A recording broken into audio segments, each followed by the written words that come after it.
तो गोसाई विठलनाथ जी के कृपा पात्र श्री कुम्भन दास जी, कुम्भन दास जी का चरित्र आता है, बीच बीच में हम सुनाएंगे जो जो भाव लगेगा। तो श्री कुम्भन दास जी को आज पता चला कि गोसाई विठलनाथ जी का आज जन्मदिन है, और गोसाई विठलनाथ जी के प्रादुर्भाव दिवस पर आज भी नाथ द्वार में जलेबी उत्सव होता है। पूरे नाथ द्वार में जलेबियां, उसका नाम ही जलेबी महोत्सव है। जलेबी महोत्सव मतलब गोसाई विठलनाथ जी का जन्मदिन है आज, तो जलेबी महोत्सव। सब लोगों ने दुनिया भर के सामग्रियां ठाकुर जी की सेवा में अर्पित की। सब शिष्य परिकर अपने गुरुदेव के जन्मोत्सव में कुछ ना कुछ भाव रख रहे थे, परंतु कुम्भन दास जी बड़े उदास, क्या करें, क्योंकि कुम्भन दास जी के घर में बड़ा अभावग्रस्त जीवन था। कुम्भन दास जी का,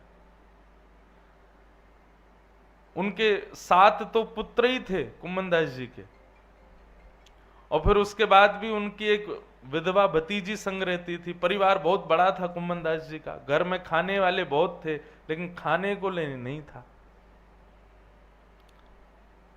यही तो चल रहा है संसार में, किसी घर में खाने वाले बहुत हैं, खाने को नहीं है, किसी घर में खाने को बहुत है, खाने वाले 2 ही हैं, कुछ भी नहीं है। तो कुम्भन दास जी का जीवन ऐसा ही था, उनके घर में खाने वाले तो बहुत, लेकिन खाने के लिए कुछ नहीं। लेकिन कुम्भन दास जी बड़े चिंतित कि आज गोसाई जी का जन्मोत्सव और हम कुछ नहीं कर पा रहे। तो कुम्भन दास जी के पास एक गैया थी, बस उसी का दूध निकाल के उसकी सेवा करते थे, कुछ सामग्री बना के श्री जी बाबा को अर्पित करते थे। तो कुम्भन दास जी ने आज अपनी गैया को दान कर दिया, बेच दिया किसी को। थोड़ी बहुत जो राशि मिली वो राशि ले जाकर के कुम्भन दास जी ने गोसाई जी के जलेबी उत्सव में प्रस्तुत कर दी। सब भक्तों के भाव गोसाई जी को पता चले, लेकिन जैसे ही किसी वैष्णव ने जाके बताया, बोले महाराज आज कुम्भन दास जी ने भी सेवा अर्पित की है। बोले कुम्भन दास, कुंभना पे इतना धन कहां से आयो भैया, कुम्भन दास तो बड़ा अकिंचन है, वाने कहां से सेवा करी। गोसाई जी को चिंता हो गई। गोसाई जी ने जब जांच करवाई तो पता चला कि कुम्भन दास ने अपनी गैया बेच दी, और वहां से एक ब्रजवासी से कछु धन मिलो वो लगाए हुए। गोसाई जी कुम्भन दास जी को बुलाए, कुम्भन दास जी आए, जय जय प्रणाम, दंडवत प्रणाम करी।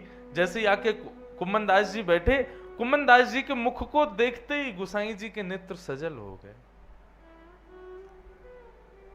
कुम्भन दास जी बोले, जय जय, कहा भयो आप इतने उदास क्यों हो, आपके नेत्रन में ये अश्रुबिंद, जय जय कोई श्रम है गो हमारी वजह से। ब्रजभाषा समझ रहे हो? समझना।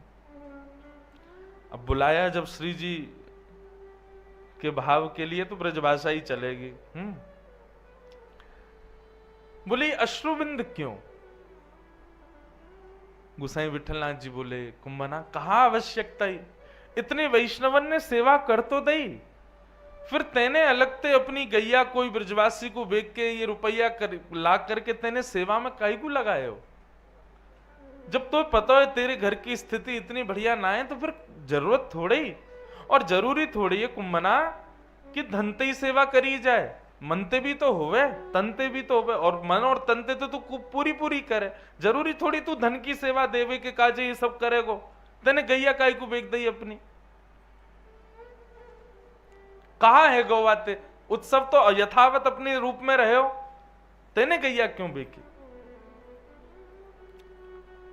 कुम्भन दास जी मंद मुस्कान लगे, और कुम्भन दास जी ने आज गोसाई विठलनाथ जी से कहा, बोले कि जय जय, मेरी वाह करनी को ये फल कि मेरे गुरुदेव के दोनों नेत्रन से ये अमृत बिंदु प्रकट भय मेरे काजे, मेरे पर दीन भाव रख के, दया भाव रख के मेरे गुरुदेव के नेत्रों से ये अमृत बिंदु मेरे काजे प्रकट भय। मुझे लगे कि वो करने से आज मेरा उद्धार है कि वो कल्याण है कि आपने जो ये व्यक्ति का सबसे बहुमूल्य वस्तु क्या है व्यक्ति के पास? उसके अश्रु बिंदु।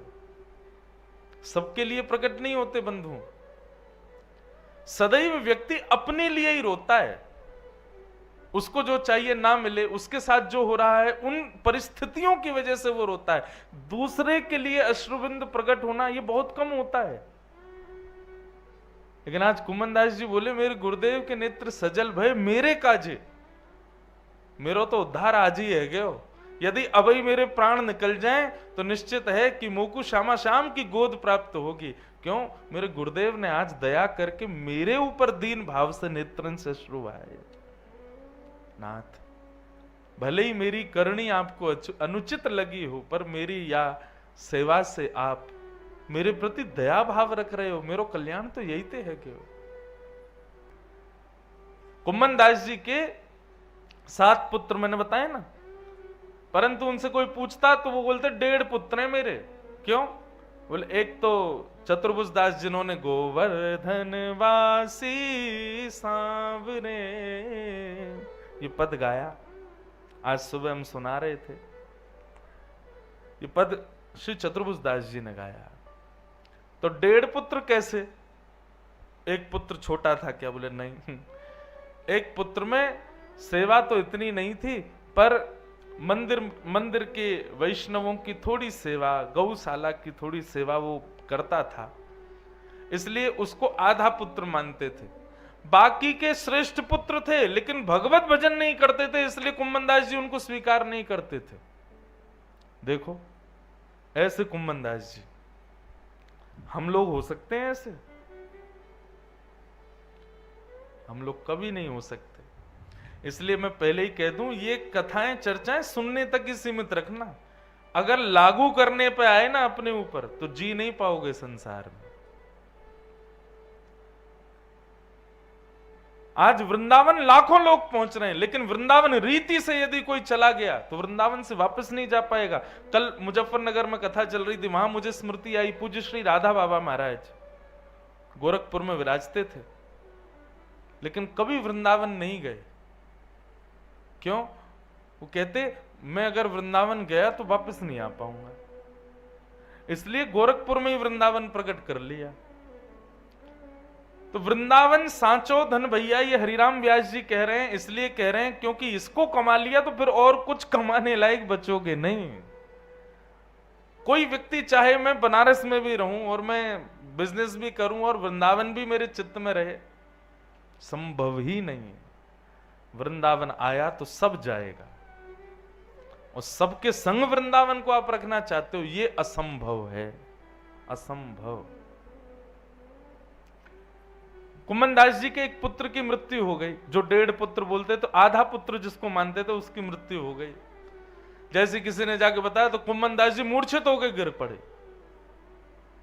सब लोग बोले ये कैसे भक्त? बहुत कहते थे कि मुझे पुत्र पुत्रियों से मोह नहीं, मुझे परिवार से मोह नहीं। आज किसी ने आके बताया पुत्र की मृत्यु हो गई तो कुम्मनदास जी मूर्छित हो गए। कहां गए आप भजन? कहां गए श्री जी बाबा? कहां गए ठाकुर जी की सेवा? आ गया पुत्र मोह, हो गया प्रकट। सब गए, सब आश्चर्य इस बात का ज्यादा कर रहे हैं कि कुम्मनदास जी मूर्छित हो गए।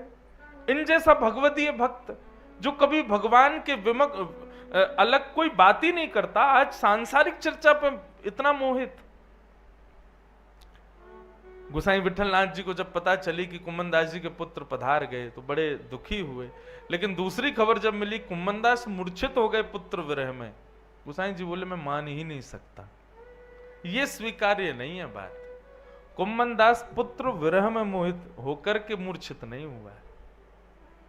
जैसे ही गोसाई जी आए, गोसाई जी ने देखा कुम्मनदास जी मूर्छित पड़े थे।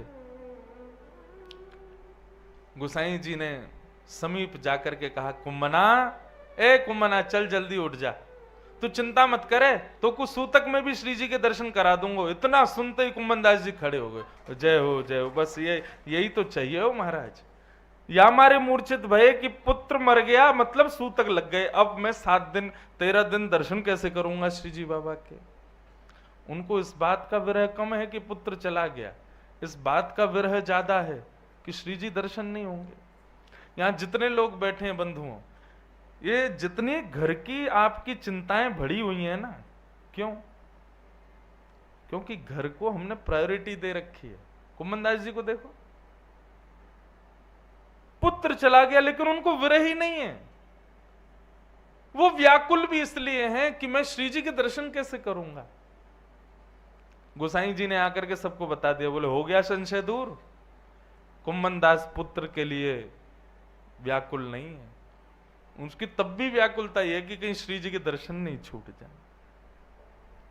इसलिए कनक कूट कोटिक लगत जिए, भजिए कुंवर कन्हैया।